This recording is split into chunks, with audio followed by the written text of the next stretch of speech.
Hello friends, तो स्वागत है आप सभी का अपने channel NGC Nitish math class में। आज के इस वीडियो में हम लोग देखने वाले हैं क्लास 10th का जो हिंदी का जो 5वां चैप्टर है, जिसका कि नाम है नागरी लिपि। गुनाकर मुले जी द्वारा लिखा गया नागरी लिपि चैप्टर है इनका। इन्हीं का आज हम लोग सब्जेक्टिव प्रश्न को आज के इस वीडियो में कवर करने वाले हैं, और वो भी सब बहुत ही आसान शब्दों में। तो चलिए प्रश्न को ज़्यादा समय लेते हुए स्टार्ट करते हैं। और आप लोग से रिक्वेस्ट है, अगर इससे पहले का आप लोग हमारा चैप्टर का सब्जेक्टिव क्वेश्चन और ऑब्जेक्टिव प्रश्न नहीं देखें तो हमारे चैनल के प्ले लिस्ट पर जाके देख सकते हैं। चलिए ज़्यादा प्रश्न को स्टार्ट करते हैं। यहाँ पर पहला जो क्वेश्चन इस चैप्टर से बनता है वो यह है, लेखक ने किन भारतीय लिपियों से देवनागरी का संबंध बतलाया है। लेखक ने जो है किन भारतीय लिपियों से देवनागरी का संबंध बतलाया है, तो इसका उत्तर में हो जाएगा कि लेखक ने गुजराती, बांग्ला और ब्राह्मी लिपियों से देवनागरी की संबंध बतलाया है। इस तरह से इसका क्वेश्चन का जो है उत्तर हो गया।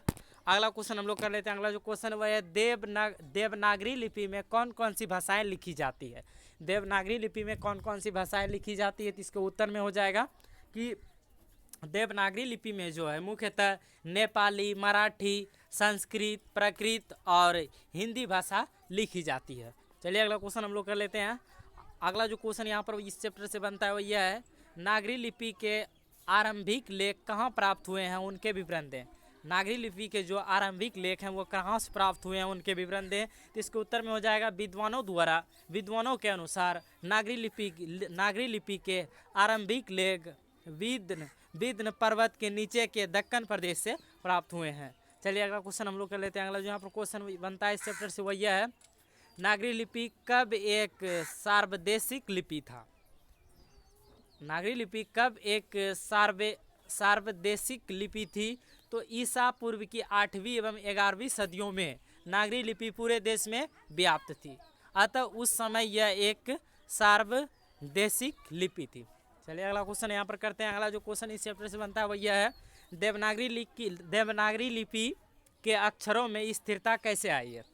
देवनागरी लिपि के जो अक्षर हैं उनमें स्थिरता कैसे आई है, तो कबीर 2 सदी पहली बार देवनागरी लिपि के टाइप बने और इनमें पुस्तकें छपने लगी। इस प्रकार ही देवनागरी लिपि के अक्षरों में स्थिरता आई।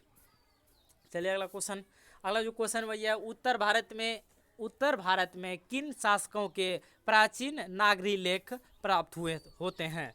तो विद्वानों का विचार है कि उत्तर भारत में मिहिर भोज, महेंद्रपाल आदि गुर्जर प्रतिहार राजाओं के अभिलेख में पहले नागरी लिपि लेख प्राप्त होते हैं।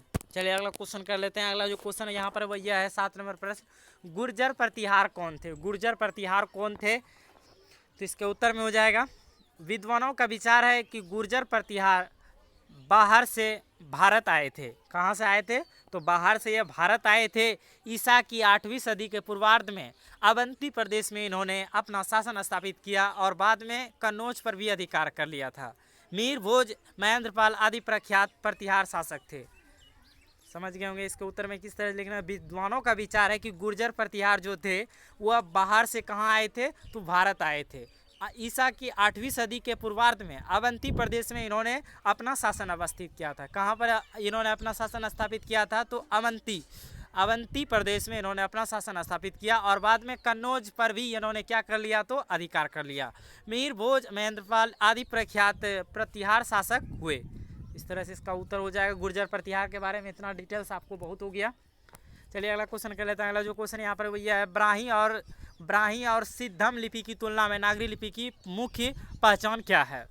ब्राह्मी और सिद्धम लिपि की तुलना में नागरी लिपि की मुख्य पहचान क्या है, तो इसके उत्तर में हो जाएगा, गुप्त काल की ब्राह्मी लिपि तथा उसके बाद की सिद्धम लिपि के अक्षरों के सिरों पर छोटी आड़ी लकीरों या छोटे ठोस त्रिकोण हैं।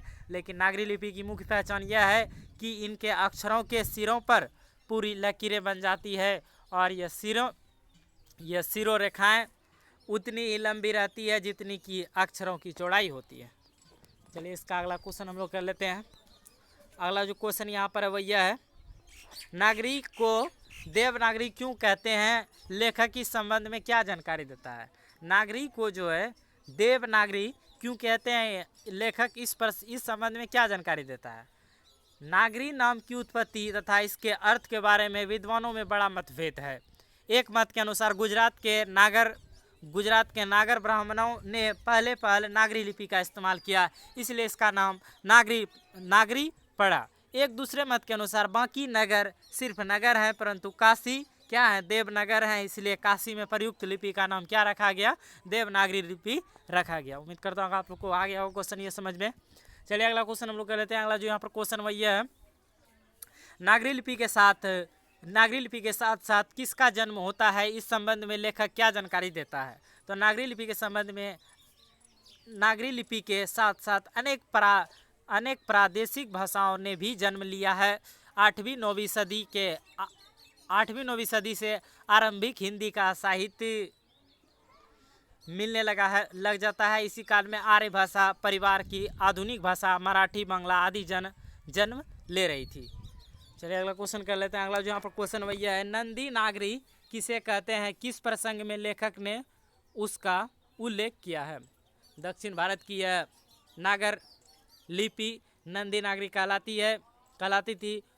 कोंकण के शिलाहार, मानीखेत के राष्ट्रकूट, देवगिरी के यादव तथा विजयनगर के शासकों के लेख नंदी नागरी लिपि में हैं। पहले विजयनगर के राजाओं के लेखों की लिपि को ही नंदी नागरी लिपि का नाम दिया गया था।